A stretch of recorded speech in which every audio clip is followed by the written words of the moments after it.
Qardasil peyvəndi profilaktik peyvənddir. Bildiyimiz peyvənd. Bəli, bildiyimiz peyvənddir, qorucu peyvənddir. Bu istiqamətdə işləyirlər. Bunun müalicəvi bir vaksin yaratsınlar, vurulsun və HPV virusu ilə bağlı müalicə olunsun. Üzərində işləmələr aparırlar, amma hələ tam bu belə deyim də, tam qurtarmayıb bu işlər, bitməyib bu işlər. Qardasil peyvəndini biz müalicə zamanı vururuq. Nəyə görə vurulması təyin olunur? Çünki virusun yeni toxumalara sıçrayışlarını qarşısını alır. Çünki biz virusdan sağalandan sonra bizdə immunitet yaranmır o virusa qarşı. Yəni sırf HPV-yə qarşı immunitet yaranmır və yenidən yoluxmanın qarşısını almaq üçün. Çünki bəylərdə təəssüflər olsun ki, çox vaxt negativ gəlir cavab. Baxmayaraq xanımları, bəylər yoluxdurublar, əksər hallarda təbii ki. Amma cavab negativdir. Çox bir neçə dəfə vermişik. Çox halların bu durumlarla çox rastlaşırıq.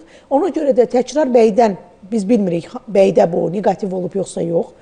Çox hallarda belə olur. Ona görə də yoluxmanın qarşısını almaq üçün və bir toxumadan digər toxumaya sıçrayışının qarşısını almaq üçün peyvəndi